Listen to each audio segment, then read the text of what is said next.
Staff Sergeant Maria Elena Vasquez pressed her palm against the cold concrete wall of the Marine Corps training facility, steadying herself as another wave of pain shot through her left leg. The prosthetic attachment point always ached worse in the morning, especially during the humid North Carolina summers at Camp Lejeune. She had learned to hide the discomfort well over the past 18 months, but some days the phantom pain felt so real she could swear her missing foot was still there, still trapped under the twisted metal of that Humvee in Helmand Province. The shower room was empty at this early hour, which was exactly how Maria preferred it. She could take her time, check the prosthetic for any signs of wear or irritation, and prepare herself mentally for another day of proving she belonged here. The other Marines in her unit had made it clear from day one that they questioned whether someone with her injuries had any business training new recruits, let alone leading combat preparation exercises. Maria's reflection in the mirror showed a woman who refused to let adversity define her. At 28, she carried herself with the confident posture that had been drilled into her during boot camp 8 years ago. Her dark hair was pulled back in a regulation bun, and her brown eyes held the steady gaze of someone who had seen combat and lived to tell about it. The scar that ran from her left temple down to her jaw was barely visible now, but she knew it was there, just like she knew about the titanium rod in her right arm and the fact that her left leg ended just below the knee. The explosion that changed her life had happened on a Tuesday morning in Afghanistan. Maria's squad had been conducting a routine patrol through a village that intelligence reports said was clear of hostile activity. She remembered the children waving from doorways, the smell of cooking bread, and the way the morning sun felt warm on her face through her helmet visor. Then the world had turned into fire and noise and darkness. When she woke up 3 days later in a field hospital in Germany, the first thing she noticed wasn't the pain or the bandages. It was the look in the doctor's eyes when he told her about her injuries. Pity. It was a look she had seen far too often since then, and one she had learned to hate more than the physical pain itself. The Marines had offered her an honorable medical discharge with full benefits. They had counselors who explained how she could transition to civilian life, how she could use her GI Bill benefits to go to college, how she could find meaningful work outside the military. What they hadn't expected was for her to refuse. What they hadn't counted on was Maria's absolute determination to remain a Marine. The rehabilitation process had been brutal. Months of physical therapy, learning to walk again, adapting to the prosthetic, rebuilding her strength. But the hardest part hadn't been the physical challenges. It had been the constant stream of well-meaning people who told her how brave she was for just getting out of bed each day, how inspirational her story was, how amazing it was that she was coping so well with her situation. Maria didn't want to be inspirational. She wanted to be a Marine. The administrative battle to stay in active duty had taken almost as long as her physical recovery. Form after form, medical evaluation after medical evaluation, fitness test after fitness test.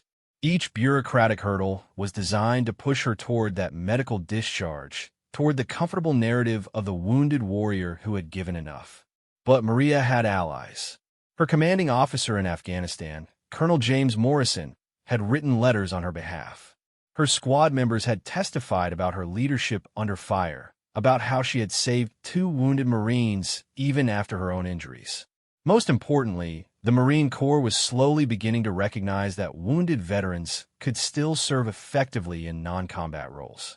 The breakthrough came when General Patricia Hayes, the first female Marine to reach 3-star rank, took a personal interest in Maria's case.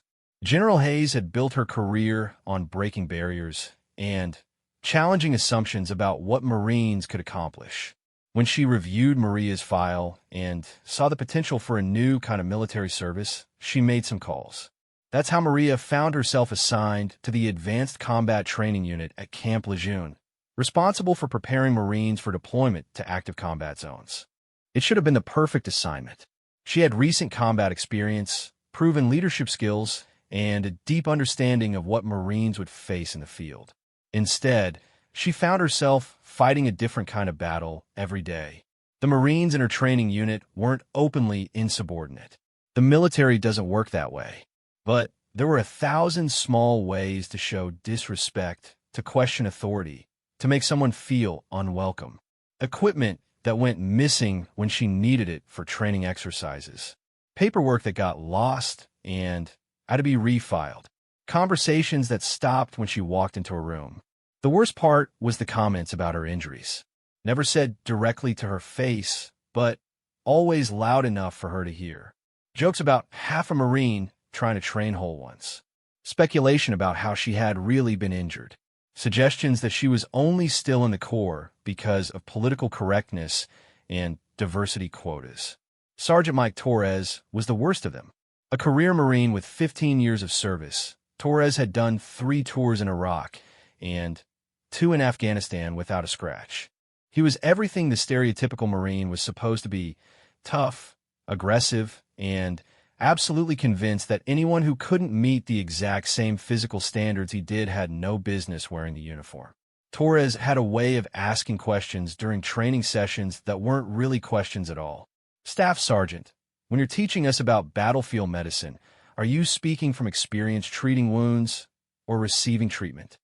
The comment would get a few snickers from the younger Marines, and Maria would have to maintain her composure while her face burned with anger. The breaking point came during a combat simulation exercise. Maria was leading a squad through an urban warfare scenario, using the elaborate training facility that recreated the conditions Marines might face in a hostile city. The exercise was going well until Torres decided to improvise. Instead of following the planned route through the simulation, Torres led his fire team down a side corridor. When Maria called for him to return to position, he claimed he couldn't hear her radio clearly. When she moved to reposition the squad, Torres questioned her tactics over the radio, loud enough for everyone to hear. Staff Sergeant, are you sure you want us to advance? Seems like kind of a risky move. Maybe someone with more recent field experience should take point. The implication was clear. Maria's combat experience was tainted by her injuries. In Torres's mind, getting wounded meant she had failed somehow, that her judgment couldn't be trusted. The fact that she had been injured while saving 2 Marines didn't matter to him. All that mattered was that she had been hurt, and hurt Marines weren't real Marines in his book. Maria finished the exercise without responding to Torres's challenge. She debriefed the squad professionally, pointing out what had gone well and what needed improvement. She filed her report and said nothing about the insubordination. But that night, alone in her quarters, she allowed herself to feel the full weight of the frustration and anger she had been carrying. She had given the Marine Corps everything. Her youth, her health, parts of her body. She had bled for the Corps, literally and figuratively. And now, because she had been wounded in service to her country, some Marines questioned whether she belonged. The next morning brought news that would change everything. General Hayes was coming to Camp Lejeune for an inspection tour. It wasn't unusual for high-ranking officers to visit training facilities, but this inspection was different. The general wasn't just reviewing standard operations. She was specifically looking at how the Marine Corps was integrating wounded veterans into active duty roles. Maria's commanding officer, Colonel Robert Kim, called her into his office to brief her on the visit. Colonel Kim was a by-the-book officer who had initially been skeptical about having Maria in his unit. But over the months, he had watched her work and seen the results. The Marines she trained were better prepared for combat than any group he had seen in his 22 years of service. Staff Sergeant, I want you to know that General Hayes specifically asked to observe your training methods, Colonel Kim said. This is a big opportunity, not just for you, but for the program that allowed you to stay in active duty. There are a lot of people watching to see if wounded veterans can effectively serve in training roles. Maria understood the weight of what he was saying. She wasn't just representing herself. She was representing every wounded veteran who wanted to continue serving, every Marine who refused to let their injuries define the end of their military career. The pressure was enormous, but Maria had been dealing with pressure her entire adult life. Growing up in East Los Angeles, she had been the first person in her family to graduate high school, let alone consider military service. Her parents had worked multiple jobs to keep food on the table, and the idea of their daughter becoming a Marine had seemed impossible. Maria remembered the day she told her mother about her decision to enlist. Carmen Vasquez had been folding laundry in their small apartment, the television playing a Spanish-language soap opera in the background. When Maria explained that she wanted to join the military, her mother had stopped folding and looked at her with a mixture of pride and terror. "Mija, you know this means you could get hurt, right? You could die." Maria had nodded, understanding even then that military service came with risks. What she hadn't understood was how much those risks would test not just her physical courage, but her emotional strength as well. The week leading up to General Hayes's visit was intense. Maria worked with her training unit to prepare a demonstration that would showcase their capabilities. They would run through a complex combat scenario that incorporated urban warfare, medical evacuation, and close-quarters combat. Every Marine in the unit would have a role to play, and every detail had to be perfect. Torres, surprisingly, was one of the most dedicated Marines during the preparation. Whatever his personal feelings about Maria, he was still a professional. He knew that a poor performance would reflect badly on everyone in the unit, not just Maria. But Maria could sense the tension in him, the way he watched her every move, looking for any sign of weakness or hesitation. 2 days before the general's visit, Maria was conducting a final rehearsal when disaster struck. During a simulated building clearing exercise, one of the younger Marines, Private First Class David Chun, took a wrong turn and ended up separated from his fire team. In the confusion, he panicked and called for help over the radio. Maria immediately moved to assist, but her prosthetic caught on a piece of equipment, and she stumbled. It was barely noticeable, just a slight loss of balance that she recovered from in less than a second. But Torres saw it, and his reaction was immediate.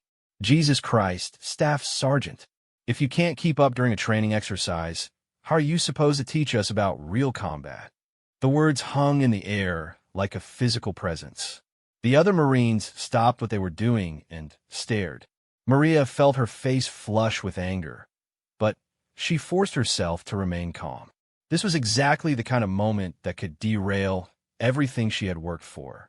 Instead of responding to Torres directly, Maria keyed her radio and efficiently guided Private Chin back to his position. She coordinated the rest of the exercise with the same professional competence she had shown every day for the past 18 months. When the exercise was over, she debriefed the squad normally, making sure to praise Chun for asking for help when he needed it. But Torres wasn't done.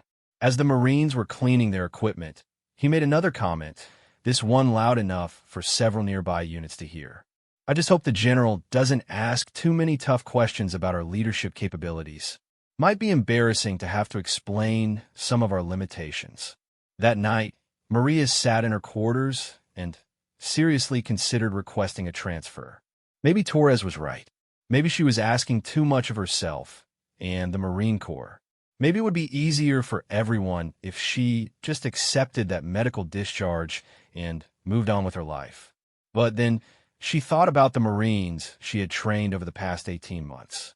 Young men and women who had gone on to serve with distinction in combat zones around the world. She thought about the letters she had received from some of them, thanking her for the training that had kept them alive in hostile situations. More than that, she thought about what giving up would mean for other wounded veterans. How many Marines with disabilities would never get the chance to continue serving if she failed now? How many wounded warriors would be forced into retirement because Maria Vasquez couldn't prove that injuries didn't disqualify someone from effective military service? The morning of General Hayes's visit dawned clear and hot. Maria arrived at the training facility 2 hours early to do final checks on all the equipment and review the exercise plan one more time. Her prosthetic was adjusted perfectly, her uniform was immaculate, and her mind was focused on the task ahead. At exactly 0800 hours, General Hayes arrived with her entourage. Maria got her first close look at the woman who had become something of a legend in the Marine Corps. General Hayes was smaller than Maria had expected, probably about 5 feet 6 inches tall, with graying hair and intelligent blue eyes that seemed to take in everything at once. She moved with the confident stride of someone who had spent decades proving that she belonged in rooms where others questioned her presence. The general's first stop was a brief meeting with Colonel Kim and the senior staff. Maria wasn't included in that meeting, but she knew they were discussing her background, her injuries, and the controversy surrounding wounded veterans in active training roles. When the meeting ended, General Hayes walked directly to where Maria was waiting with her training unit. "Staff Sergeant Vasquez, I've been looking forward to meeting you," the general said, extending her hand. "I've read your file, and I'm impressed by your determination to continue serving." Maria shook the general's hand, maintaining eye contact and speaking clearly. "Thank you, ma'am. I'm honored to have the opportunity to demonstrate what our wounded veterans can contribute to the Corps." General Hayes nodded, but Maria could see the careful evaluation in her eyes. This wasn't just a polite meet and greet. The general was already forming impressions, already deciding whether Maria and the program she represented were worth defending. "I understand you have a demonstration prepared for me today," General Hayes said. "I'm particularly interested in seeing how you've integrated realistic combat scenarios into the training curriculum." "Yes, ma'am. We've developed a comprehensive urban warfare exercise that incorporates the lessons we've learned from recent combat operations in Iraq and Afghanistan. The scenario is designed to test decision-making under pressure, team coordination, and adaptability." As Maria briefed the general on the exercise plan, she was acutely aware of Torres standing nearby, listening to every word. She could feel his skeptical gaze, his readiness to point out any flaw or hesitation. But she had been preparing for this moment for months, and she wasn't going to let doubt creep into her performance now. The demonstration began with Maria's unit moving through a simulated Iraqi village. The scenario involved a humanitarian aid mission that had been compromised by insurgent activity. The Marines had to secure the area, evacuate civilians, and neutralize hostile forces while minimizing collateral damage. Maria positioned herself where she could observe and coordinate the entire exercise, communicating with the different fire teams through radio and hand signals. Her prosthetic didn't slow her down as she moved between positions, and her tactical decisions were sound. The Marines under her command responded to her orders with the crisp efficiency that came from months of training together. Everything was going perfectly until Torres decided to test her in front of the general. During a particularly complex phase of the exercise, Torres's fire team was supposed to clear a building while Maria's team provided overwatch. Instead of following the planned approach, Torres improvised a more aggressive assault that put his team at unnecessary risk. Maria immediately recognized what was happening. Torres was creating a situation that would force her to make a difficult decision in front of General Hayes. If she ordered him to stick to the original plan, she would look inflexible and overly cautious. If she allowed him to continue with his improvised assault, and it went wrong, she would look like she had lost control of the exercise. But Maria had been thinking about this kind of scenario for weeks. She knew Torres's personality, and she had been preparing for the possibility that he might try to undermine her during the demonstration. Instead of confronting Torres directly, Maria adapted the entire exercise around his improvisation. She repositioned the other fire teams to provide better support for Torres's assault, adjusted the timeline for the civilian evacuation, and coordinated with the exercise controllers to modify the scenario in real time. Within minutes, what had started as Torres's attempt to sabotage the exercise had become a masterful demonstration of adaptive leadership under pressure. Maria had taken his challenge and turned it into an opportunity to showcase exactly the kind of flexibility and tactical thinking that made her an effective trainer. General Hayes watched it all with the keen eye of someone who had spent decades evaluating military performance. When the exercise concluded, she walked over to where Maria was debriefing her Marines. "Staff Sergeant, That was one of the most impressive adaptations I've seen in 25 years of military service.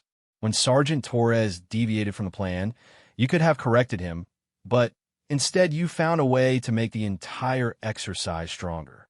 Maria felt a surge of pride, but she kept her expression professional. Thank you, ma'am. In real combat situations, Marines have to be able to adapt when circumstances change. I believe our training should reflect that reality. General Hayes nodded, then turned to address Torres directly. Sergeant Torres, I noticed that your approach to the building clearance was different from what was briefed. Can you explain your thinking? Torres straightened to attention, and Maria could see the sudden realization in his eyes that the general had noticed his improvisation. Ma'am, I saw an opportunity to approach the objective from a different angle, and I thought it might be more effective. I see. And did you coordinate this change with your unit leader before implementing it? The question hung in the air like a trap. If Torres admitted that he had acted without coordination, he would be confessing to insubordination. If he lied about getting approval, he would be caught when the general asked Maria to confirm his story. Torres chose honesty. No, ma'am. I made the decision in the moment based on what I observed. General Hayes nodded slowly. In combat, individual initiative can be valuable, but it can also be dangerous if it's not properly coordinated with the rest of the unit. Staff Sergeant Vasquez demonstrated excellent leadership by adapting the entire exercise to support your improvisation, but in a real combat situation, that kind of uncoordinated change could get Marines killed. The rebuke was delivered calmly, professionally, but its meaning was unmistakable. Torres had been called out for his lack of discipline, while Maria had been praised for her leadership. In front of the entire unit, in front of General Hayes, Torres's attempt to undermine Maria had backfired completely. But the real test was still to come. As the demonstration concluded and the Marines began cleaning their equipment, General Hayes asked to speak privately with Maria. They walked to a quiet area away from the other Marines, and for the first time all day, Maria felt nervous. Staff Sergeant, I want to talk to you about something I observed today, General Hayes began. When Sergeant Torres made his comment about limitations earlier this week, how did you handle it? Maria felt her stomach drop. Somehow, the general knew about Torres's challenges to her authority. Someone had reported the incidents, and now Maria had to explain why she hadn't taken formal disciplinary action. Ma'am, Sergeant Torres is a good Marine who has served with distinction. I believe his concerns come from a place of genuine worry about unit effectiveness, not personal animosity. I've been working to address his concerns through demonstrated competence rather than disciplinary action. General Hayes studied Maria's face carefully. That's a very diplomatic answer, Staff Sergeant. But I'm not asking for diplomacy. I'm asking for your honest assessment of the situation. Maria took a deep breath and decided to risk complete honesty. Ma'am, Sergeant Torres and some of the other Marines don't believe that someone with my injuries can effectively train Marines for combat. They think I'm a liability, that I'm only here because of politics rather than capability. I've been working to prove them wrong through my performance, but it's been challenging. And how has that affected your ability to do your job? It hasn't, ma'am. Every Marine I've trained has met or exceeded the standards for combat readiness. The training programs I've developed have been adopted by other units throughout the base. Whatever personal doubts some Marines may have about me, the results speak for themselves. General Hayes nodded, and Maria thought she saw a hint of approval in the general's expression.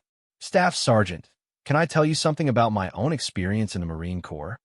Maria nodded, unsure where this conversation was heading. When I was coming up through the ranks, there were Marines who didn't think women belonged in leadership positions. They questioned every decision I made, looked for every opportunity to prove that I was weak or incompetent. Some of them were good Marines who genuinely believed they were protecting the Corps from a dangerous experiment. Others were just small-minded people who couldn't accept change. General Hayes paused and looked back toward where the training exercise had taken place. The thing I learned was that you can't change people's minds with arguments or disciplinary actions. You can only change them with consistent, excellent performance over time.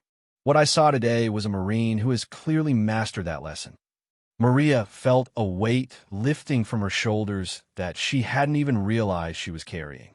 For 18 months, she had been fighting to prove herself every single day, wondering if the effort was worth it, wondering if she was deluding herself about her capabilities. "Thank you, ma'am. That means more to me than I can express."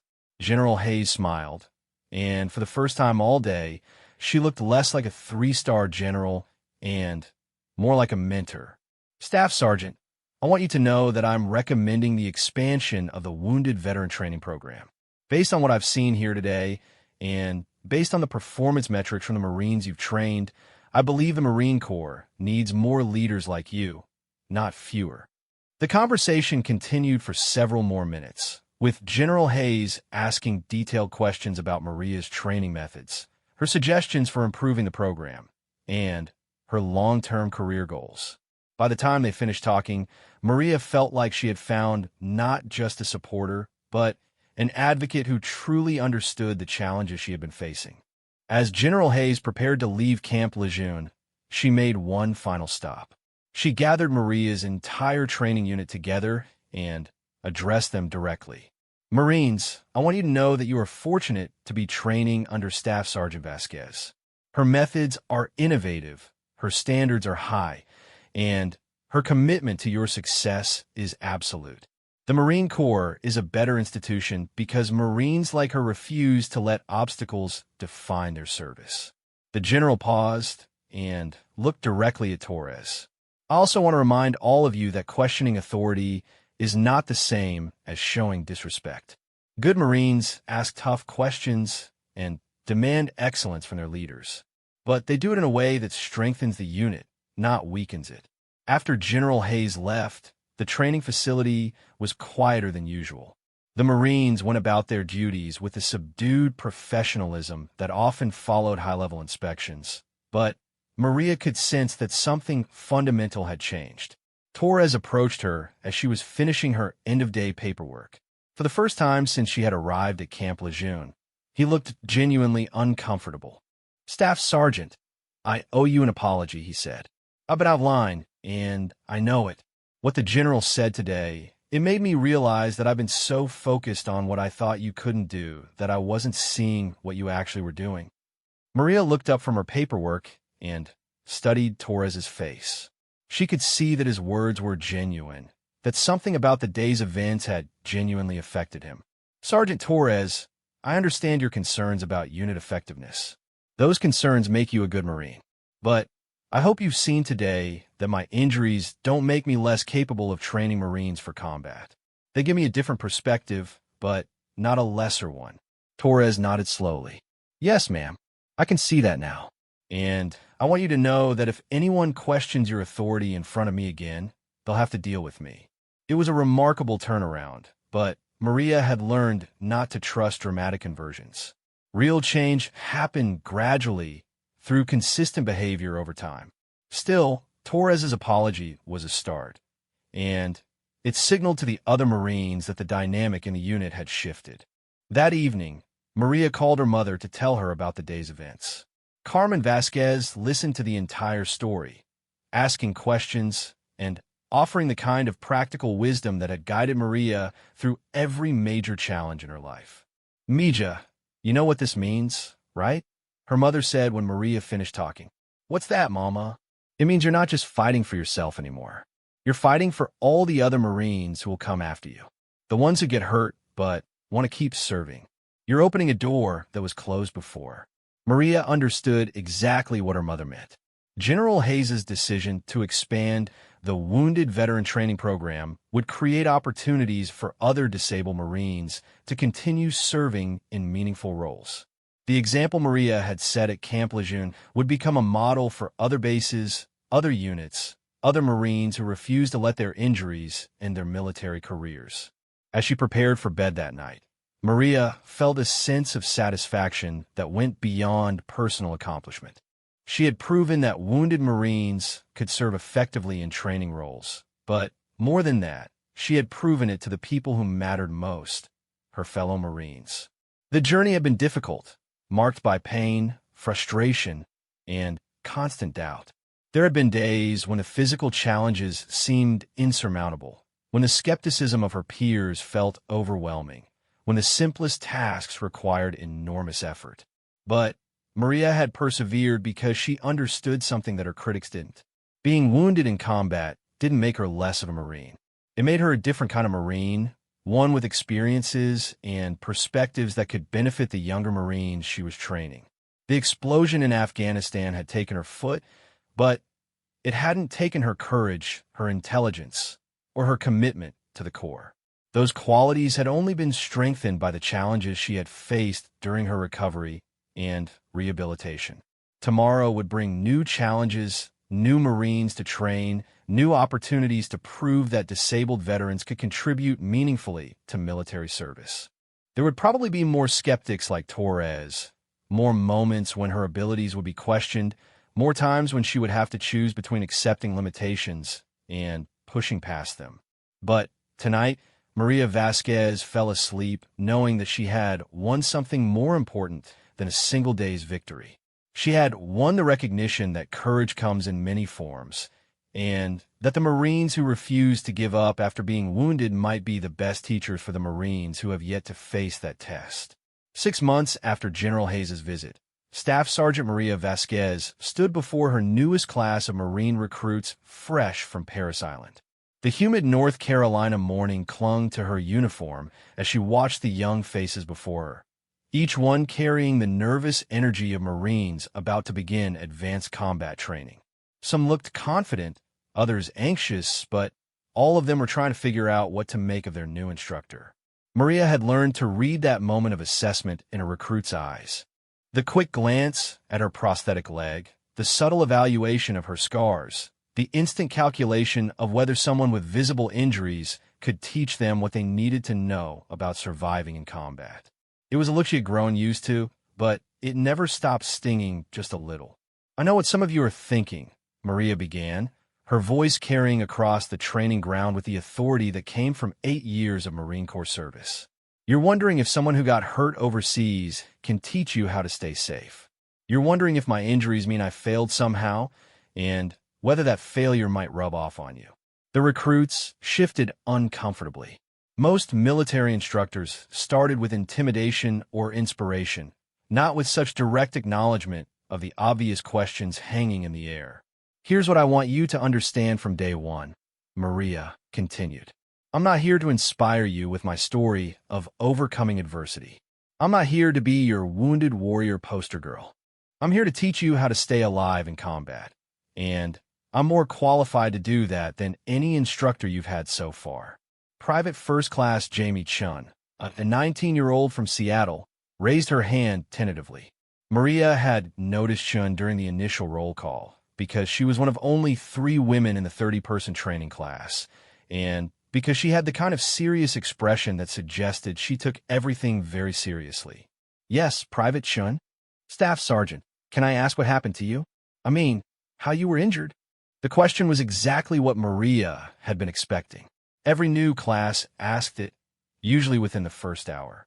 The recruits needed to know her story before they could trust her instruction, and Maria had learned that honest directness worked better than evasion. "Improvised explosive device in Helmand Province, Afghanistan. My squad was conducting a routine patrol when the IED detonated under our Humvee.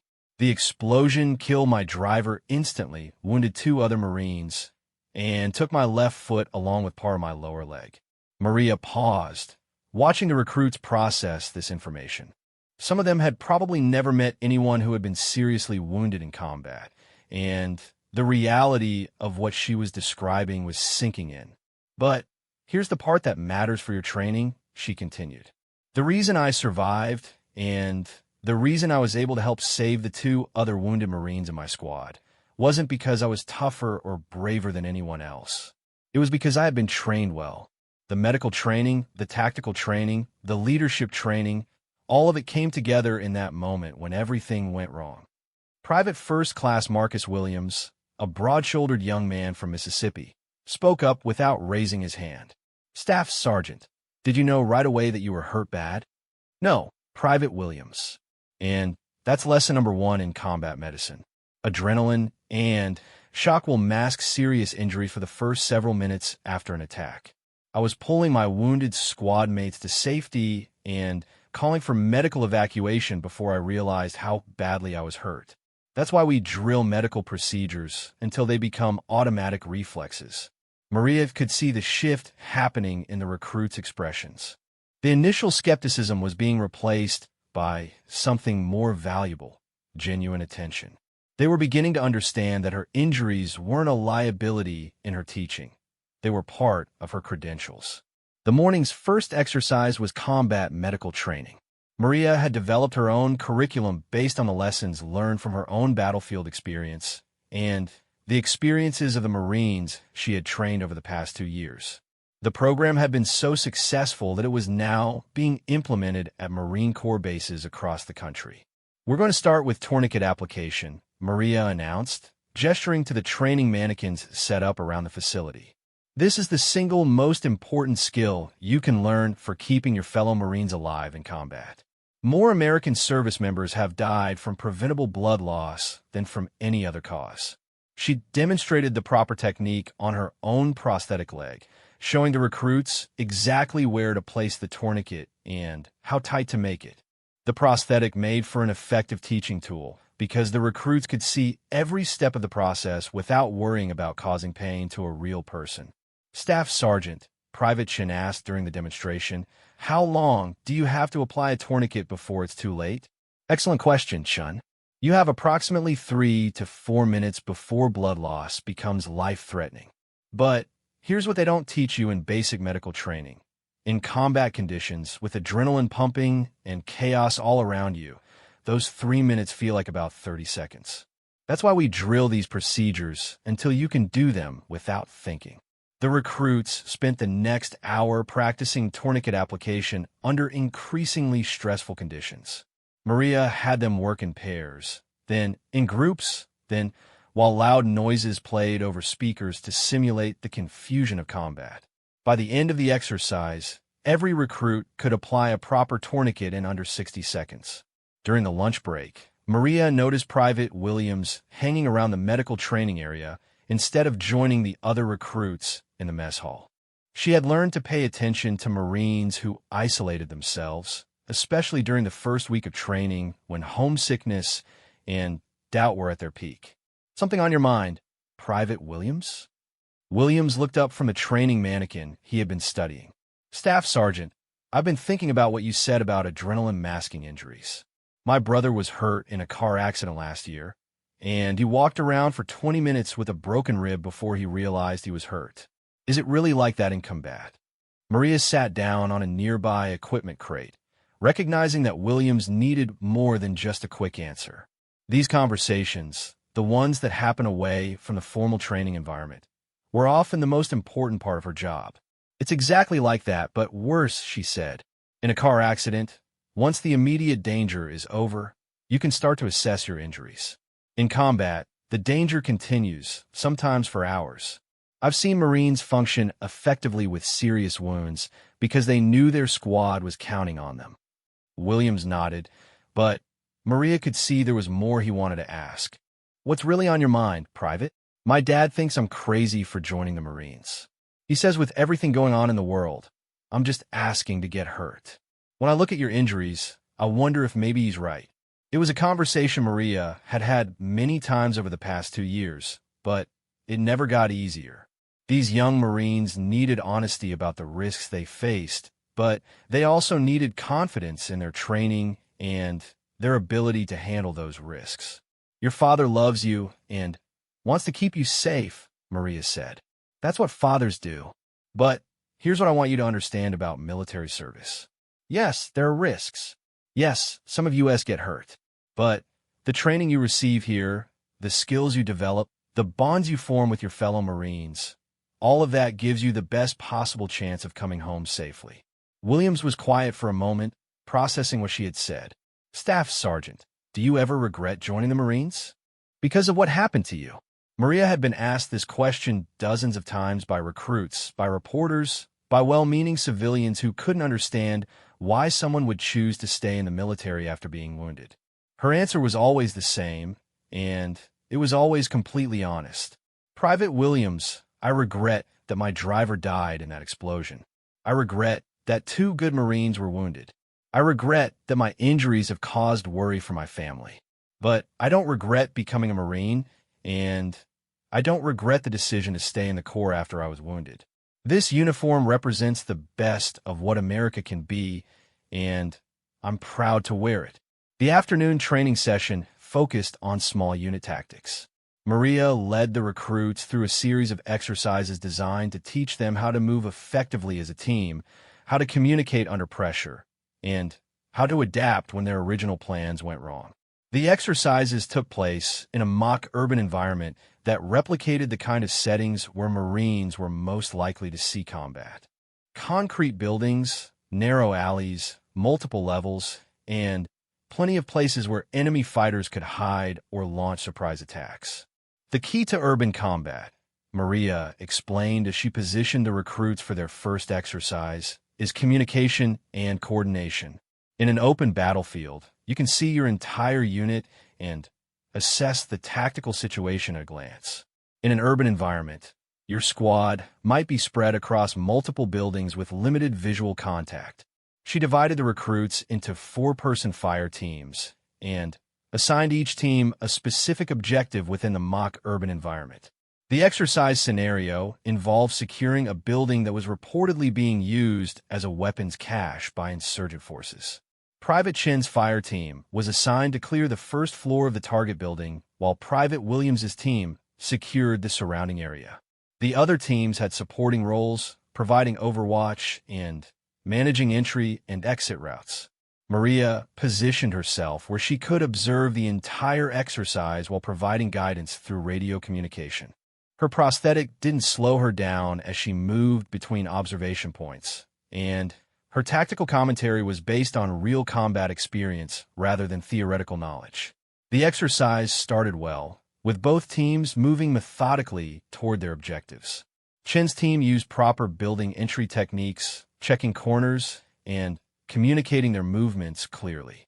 Williams's team established effective security positions and maintained good situational awareness. Then, Maria introduced the first complication. Using the exercise control system, she simulated a sniper attack from a nearby building. Suddenly, the recruits had to deal with incoming fire while continuing to complete their original mission. Contact left, contact left. Williams called over the radio. Sniper fire from the 3-story building, 2nd floor window. Chin's team immediately took cover inside their target building, while Williams's team tried to identify and suppress the simulated sniper position. It was exactly the kind of scenario that separated well-trained Marines from poorly trained ones. Maria watched with professional satisfaction as the recruits adapted to the changing situation. Instead of panicking or abandoning their mission, they modified their approach based on the new threat. Chin's team continued clearing their building while staying away from windows that could give the sniper a clear shot. Williams's team coordinated with the Overwatch teams to locate and neutralize the sniper position. The exercise concluded successfully, with all objectives completed and no simulated casualties. As the recruits gathered for the post-exercise debrief, Maria could see the confidence building in their faces. They had faced a challenging scenario and performed well, and that success was building the kind of unit cohesion that would serve them well in real combat. Outstanding performance by all teams, Maria began. You adapted effectively to changing conditions, maintained good communication, and completed your mission objectives. Private Chun, your team's building clearance was textbook perfect. Private Williams, your quick identification and reporting of the sniper threat probably saved lives. The recruits beamed at the praise. Maria had learned that positive reinforcement was just as important as constructive criticism in building effective Marines. These young people needed to know when they were succeeding, not just when they were making mistakes. However, She continued, I noticed a few areas where we can improve. Williams, when you called out the sniper contact, you gave an accurate direction and location, but you didn't immediately assign someone to maintain observation on that position. In a real combat situation, snipers move quickly after taking their first shot. Williams nodded, understanding the criticism. Yes, Staff Sergeant. I should have designated Private Rodriguez to maintain eyes on the sniper position while the rest of us took cover. Exactly right. Rodriguez, what would you have done if Williams had given you that assignment? Private Rodriguez, a quiet young man from Texas, thought for a moment before answering. I would have found a covered position where I could observe the sniper location and reported any movement or additional threats. Perfect. That kind of coordination between fire team members is what keeps Marines alive in combat. The debrief continued for another 20 minutes, with Maria going through each phase of the exercise and highlighting both successes and areas for improvement. The recruits asked thoughtful questions and demonstrated that they were learning not just the mechanics of the tactics, but the reasoning behind them. As the training day ended and the recruits headed to chow, Maria received an unexpected visitor. Sergeant Torres, who had been transferred to a different unit after the incident with General Hayes, appeared at the edge of the training area. Maria hadn't seen Torres in several months, and she wondered what had brought him back to her training facility. Their last interaction had been professional but tense, and she wasn't sure what to expect from this encounter. Staff Sergeant, Torres said, approaching with the formal bearing that characterized all their recent interactions. I hope you don't mind me stopping by. I heard you were training a new class, and I wanted to see how the program was developing. Maria studied Torres's face, trying to read his intentions. Since General Hayes' visit, their relationship had been correct but distant. Torres had never again challenged her authority directly, but there had been an underlying tension that never quite resolved. Of course, Sergeant Torres, what brings you to this part of the base? Actually, I want to talk to you about something. Is there somewhere we can speak privately? Maria led Torres to her office, a small space adjacent to the training facility where she handled administrative duties and conducted counseling sessions with recruits who needed extra attention. The office was spartanly furnished, but efficiently organized, with training manuals, medical supplies, and tactical equipment arranged for easy access. Torres sat down across from Maria's desk and was quiet for a moment, as if gathering his thoughts. When he finally spoke, his voice carried a tone she hadn't heard from him before, something that sounded almost like humility. Staff Sergeant, I owe you more than just an apology. I owe you an explanation. Maria waited, unsure where this conversation was heading. The reason I gave you such a hard time when you first arrived here wasn't really about your injuries. I mean, it was partly about that, but there was more to it. Torres paused and looked out the small window that faced the training area where Maria's recruits were probably eating dinner and discussing the day's exercises. I lost 3 Marines in my last deployment to Afghanistan. Good Marines, kids who trusted me to keep them safe. When they died, I started questioning everything I thought I knew about leadership, about training, about what it means to be responsible for other people's lives. Maria began to understand where this conversation was going, but she let Torres continue. When I saw you here, wounded but still training Marines for combat, it forced me to confront something I didn't want to think about. If someone who had been hurt as badly as you were could still be an effective leader, then what was my excuse? Why couldn't I protect my Marines? The admission hung in the air between them. Maria recognized the guilt and self-doubt that Torres was describing because she had felt similar emotions after her own combat experience. The burden of leadership in military service was something that civilians rarely understood. The weight of knowing that your decisions could mean the difference between life and death for the people under your command. Sergeant Torres, losing Marines in combat doesn't make you a failure as a leader. It makes you human. The enemy gets a vote in what happens during combat operations, and sometimes good leaders lose good Marines despite doing everything right. Torres looked directly at her for the first time since he had started talking. How do you handle it? The knowledge that the Marines you're training might get hurt because of something you taught them wrong, or something you forgot to teach them at all. It was perhaps the most honest question anyone had ever asked Maria about her work. Every day, she sent newly trained Marines into potential combat situations, knowing that their survival might depend on how well she had prepared them. The responsibility was enormous, and there were nights when it kept her awake. I handle it by being the best instructor I can possibly be, she said. I study after-action reports from recent combat operations. I constantly update my training methods based on new intelligence and new threats. I push these recruits hard because I know that the extra effort here might save their lives later. Torres nodded slowly. That's what I realized watching you work. You weren't trying to prove something to me or to anyone else. You were just trying to do the job better than anyone had done it before. Is that why you're here today? Partly, but also because I have news that I thought you should hear directly from me. I've been selected for the Wounded Warrior Training Program. Maria looked at him with surprise. The Wounded Warrior Training Program was a new initiative that grew out of General Hayes' recommendations following her visit to Camp Lejeune. It was designed to train experienced Marines to work with wounded veterans who wanted to continue serving in active duty roles. You're going to be working with wounded Marines? If they'll have me, the program needs instructors who understand both the challenges that wounded veterans face and the skepticism they encounter from other Marines. Apparently, my experience questioning your qualifications makes me qualified to help other Marines work through similar doubts. Maria couldn't help but smile at the irony. Torres, who had been her harshest critic, was now being trained to help other wounded veterans succeed in continued military service. Sergeant Torres, I think that's exactly the kind of background the program needs. You understand the concerns that other Marines have about wounded veterans in active roles, but you also understand why those concerns are often unfounded. I hope so. And I hope you know that what I learned from watching you work has made me a better Marine.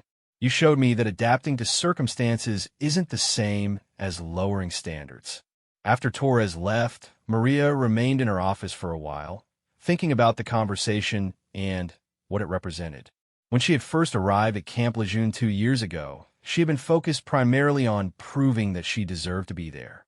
She had been fighting for her own right to continue serving, and the resistance from Marines like Torres had felt like a personal attack. But Torres's visit helped her understand that the impact of her work went far beyond her own career. By succeeding as a wounded veteran in an active training role, she had changed the way other Marines thought about disability and military service. She had opened doors not just for herself, but for other wounded veterans who wanted to continue serving. More than that, she had influenced the thinking of Marines like Torres, who would now take those lessons to other units and other wounded veterans. The change she had initiated at Camp Lejeune was spreading throughout the Marine Corps, creating new opportunities and new perspectives on what military service could look like. That evening, during her regular call home to her mother, Maria shared the news about Torres's assignment to the Wounded Warrior Training Program. Mija, do you remember what you told me when you first decided to stay in the Marines? Carmen Vasquez asked. I remember saying a lot of things. Which one are you thinking about? You said you wanted to prove that getting wounded didn't make you less of a Marine. But I think you've proven something bigger than that. Maria waited for her mother to continue. You've proven that getting wounded can make you a better Marine, at least for certain kinds of jobs. Those young people you're training, they're learning from someone who really understands what they might face in combat. It was a perspective that Maria hadn't fully considered before, but it made sense. Her combat experience, including her injuries, gave her credibility and insight that uninjured instructors might not have. The Marines she trained knew that she understood the realities of combat, not just intellectually, but viscerally. You know what I'm proudest of? Her mother continued. Not that you survived getting hurt, but that you figured out how to use that experience to help other people. That's what real strength looks like. The next morning brought a new challenge that would test everything Maria had learned about leadership and adaptation. Private Chun approached her before the start of the morning training session with a problem that went beyond standard military instruction. Staff Sergeant, I need to tell you something that might affect my training, Chen said. Her usual confidence was missing, replaced by obvious anxiety. What's going on, Chen? I got word last night that my older brother was wounded in Iraq. He's alive, but he lost his left arm below the elbow. My family wants me to request emergency leave to come home and help take care of him. Maria understood immediately why Chen had brought this to her rather than going through normal channels. Chen wasn't just dealing with a family crisis. She was dealing with questions about whether military service was worth the potential cost. How are you doing with this news, Chen? Beyond the worry about your brother? Honestly, Staff Sergeant, it's making me question everything. When I joined the Marines, I thought I understood the risks. But seeing those risks become real for someone in my family, it's different than I expected. Maria had counseled many Marines through similar crises of confidence. But each situation was unique. Chen was clearly struggling with the conflict between her commitment to military service and her family obligations. Chen, let me ask you something. If your brother could give you advice right now about whether to stay in the Marines, what do you think he would say? Chen thought about the question for a moment. He would probably tell me to finish what I started. He's always been big on keeping commitments. That sounds like good advice from someone who understands military service. But ultimately, the decision has to be yours. Can I ask you something personal, Staff Sergeant? When you were wounded, did anyone in your family try to convince you to get out of the Marines? Maria smiled, remembering the long conversation she had had with her mother during her recovery. My mother wanted me to take the medical discharge. She didn't understand why I would want to stay in a job where I'd been hurt so badly. It took her a long time to accept that the Marines weren't just my job. They were part of who I am. How did you explain it to her? I told her that getting wounded didn't change my belief in what the Marine Corps represents. If anything, it made me more committed to ensuring that other Marines get the best training possible. Chen nodded, and Maria could see her working through the implications of what she had heard. Staff Sergeant, would it be possible for me to talk to your brother? I mean, when he's ready for visitors? I think it might help me understand what he's going through and what kind of support he might need. The request surprised Maria, but it also impressed her. Chen wasn't just thinking about her own dilemma. She was thinking about how she could help her wounded brother based on what she was learning about military service and injury recovery. I think that could be arranged, Chen. And I think you'll find that your brother is probably handling his injuries better than your family expects. Wounded Marines are usually tougher than people give them credit for.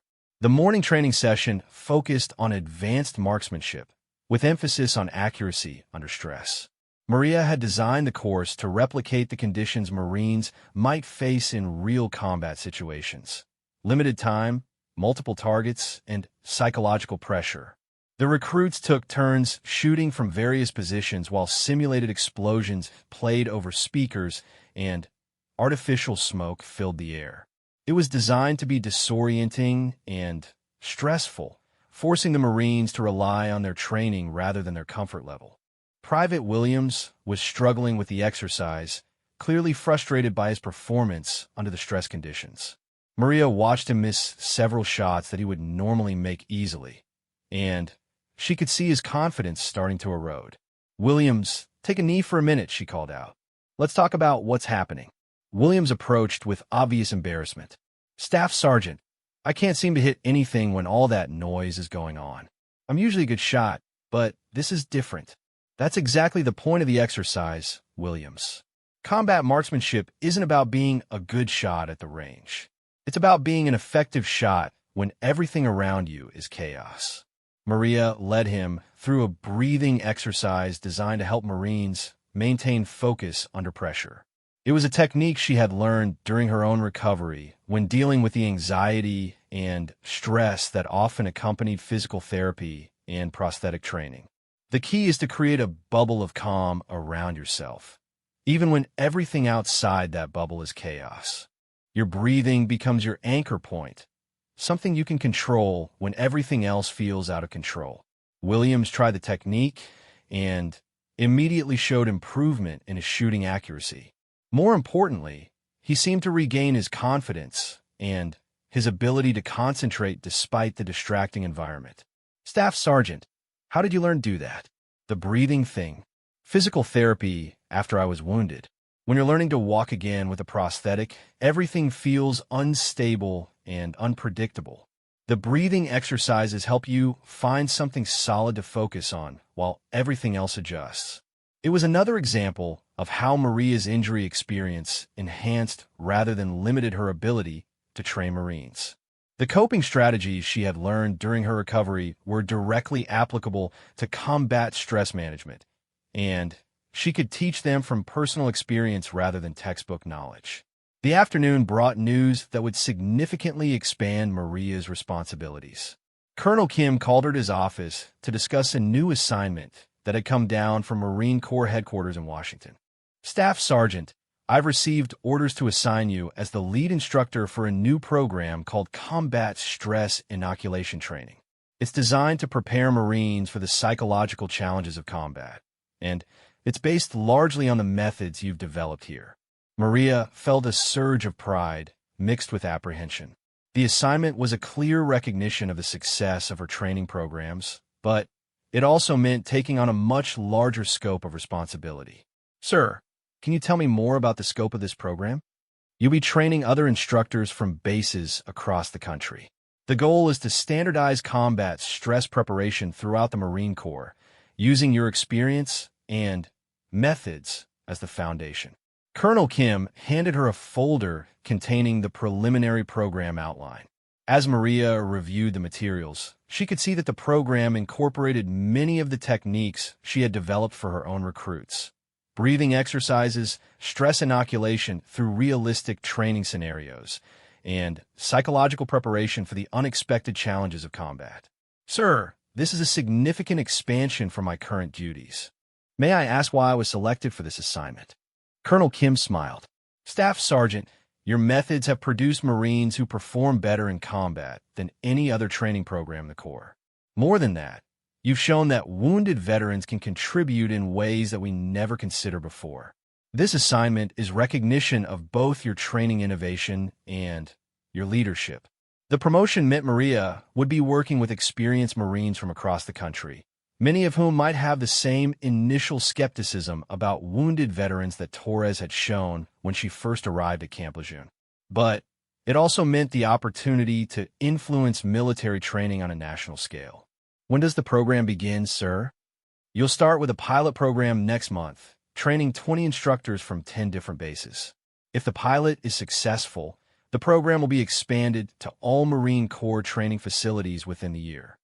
That evening, Maria gathered her current group of recruits to share the news about her upcoming assignment and what it would mean for their training schedule.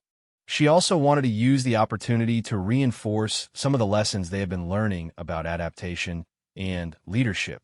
I want to talk to you about something that's important for your development as Marines, she began. Change is the only constant in military service. Your units will change, your assignments will change, and your leaders will change. The question is how you respond to that change. Private Chun raised her hand. Staff Sergeant, are you saying we need to get used to being disappointed when good leaders get transferred? It was a perceptive question that showed Chun was thinking about leadership from a follower's perspective as well as a leader's perspective.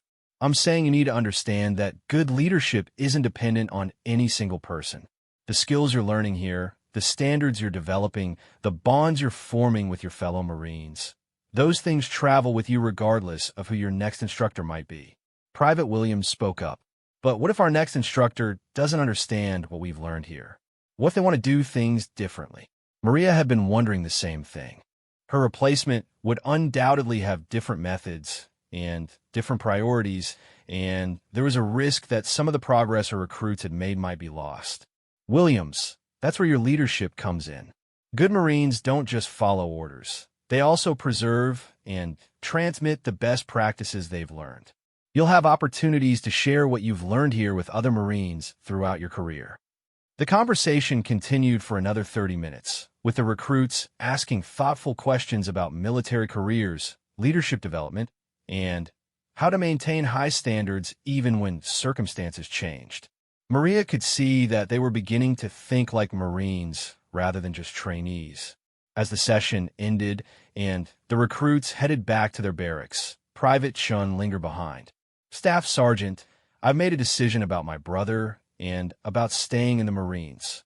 Maria waited, curious about what Chun had decided.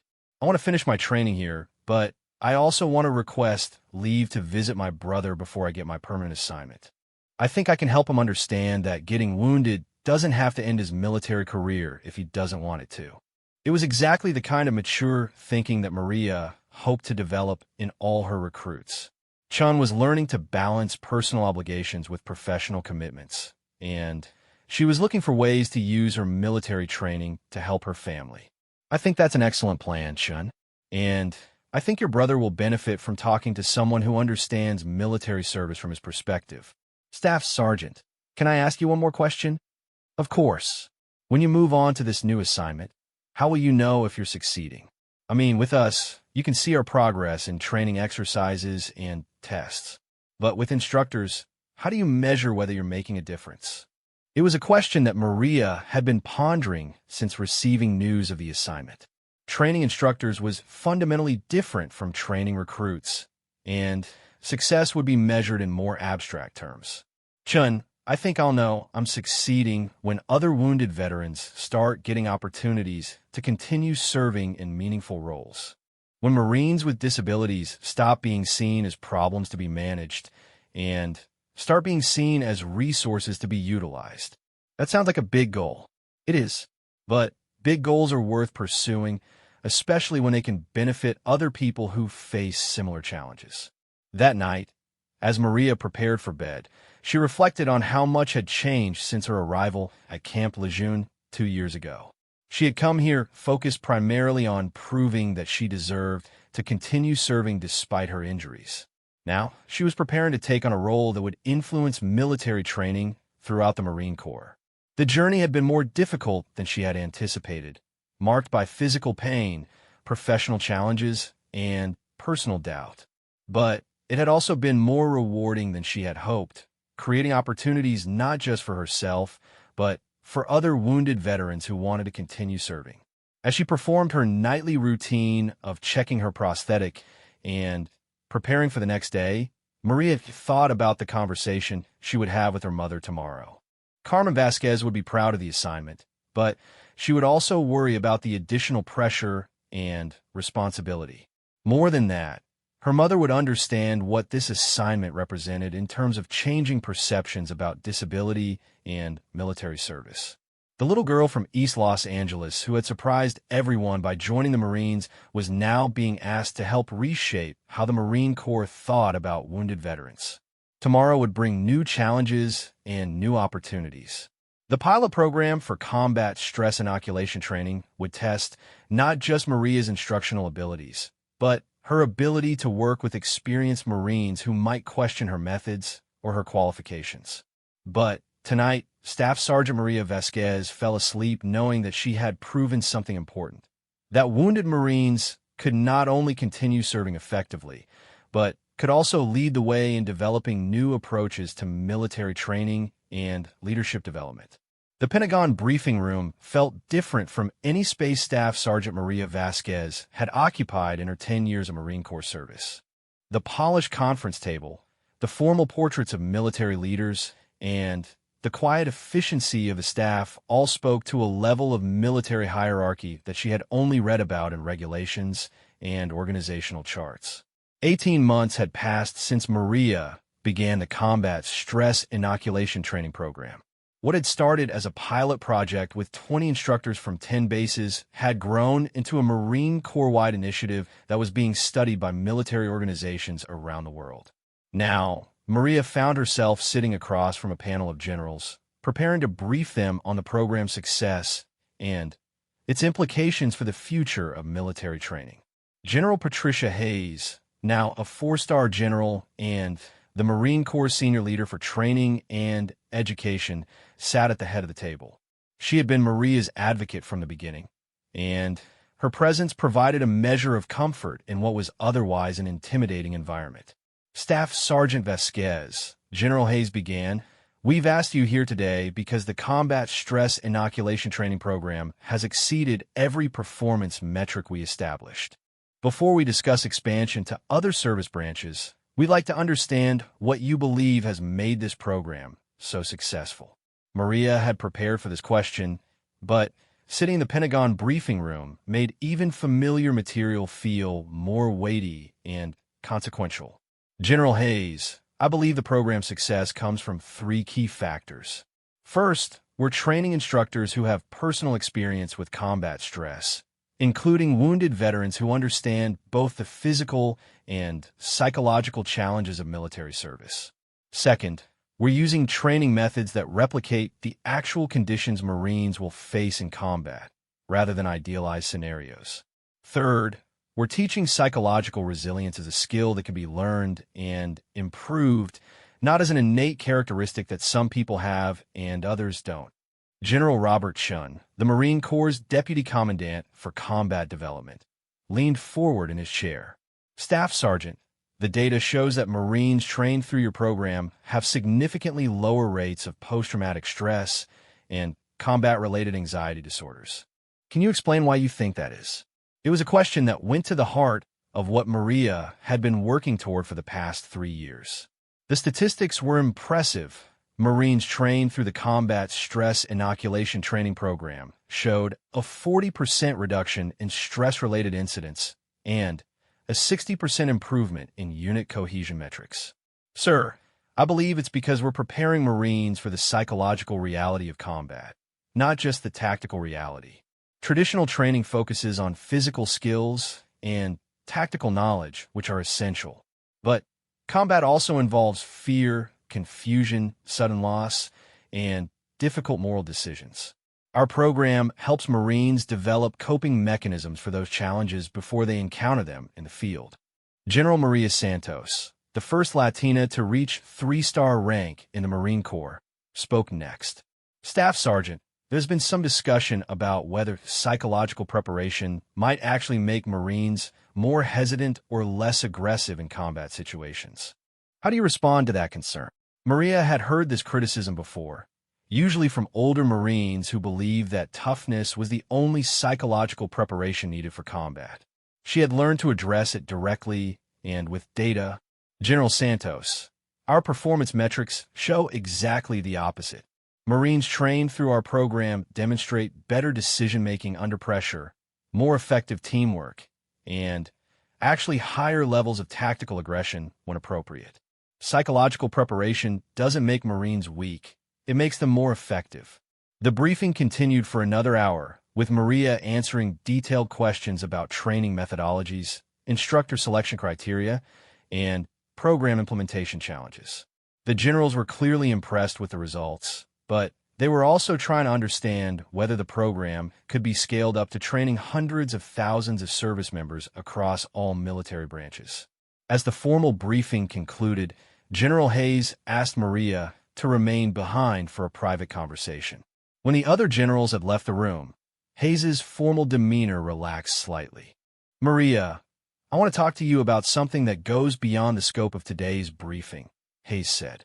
It was the first time the general had used Maria's first name, and the informality suggested this conversation was different from the official business they had just conducted. Yes, ma'am. The success of the Combat Stress Inoculation Training Program has created an opportunity that I don't think you're fully aware of yet. The Department of Defense is establishing a new institute for military training innovation, and they want you to lead it. Maria felt her breath catch. Leading a Department of Defense institute would represent a level of responsibility and influence far beyond anything she had imagined when she first decided to stay in the Marines after being wounded.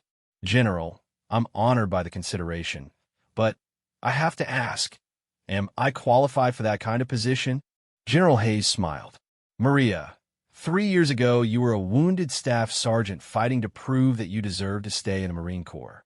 Today, you're briefing 4-star generals on a training program that's revolutionizing how we prepare military personnel for combat. I'd say you're more than qualified. The conversation continued for another 30 minutes, with General Hayes explaining the scope of the proposed institute and its mission to develop innovative training methods for all branches of the military. It would involve working with academic researchers, military psychologists, and training specialists from around the world.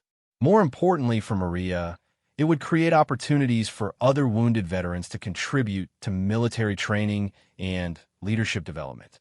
The Institute would specifically recruit disabled veterans with combat experience, recognizing their unique perspectives and capabilities. General, if I accept this position, what happens to the combat stress inoculation training program? It continues to expand under the leadership of the instructors you've trained. The program has grown beyond any single person now. It's become part of how the Marine Corps approaches training. Your role would be to develop the next generation of training innovations. As Maria left the Pentagon that evening, she called her mother from the steps of the Lincoln Memorial. Carmen Vasquez listened to the entire story of the briefing and the job offer, asking questions and providing the kind of practical wisdom that had guided Maria through every major decision in her life. Mija, do you remember what you told me when you decided to stay in the Marines after you were wounded? I remember saying a lot of things, Mama. What specifically are you thinking about? You said you wanted to prove that wounded Marines could still contribute something valuable to the Corps. It sounds like you've done that and more. Maria looked across the reflecting pool toward the Washington Monument, thinking about the journey that had brought her from a hospital bed in Germany to the steps of the nation's most important military buildings. The thing is, Mama, this job offer feels like something different. It's not just about proving I belong anymore. It's about creating opportunities for other people who face similar challenges. That's exactly why you should take it, Mija. You've learned how to turn your wounds into wisdom. Now you can teach other people to do the same thing. The next morning brought news that would make Maria's decision more complicated. Private First Class Jamie Chun, who had completed the Combat Stress Inoculation Training Program 18 months earlier, had been wounded in action in Iraq. She was alive and expected to make a full recovery, but she had lost her right arm below the elbow.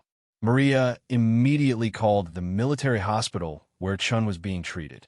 When she finally got through to Chin's room, she was surprised by the tone of the conversation. "Staff Sergeant, I've been hoping you would call," Chin said. "I need to ask you about something important." "Chin, how are you doing? How's your recovery going?" "The recovery is going well, but that's not what I want to talk about. I want to know about staying in the Marines."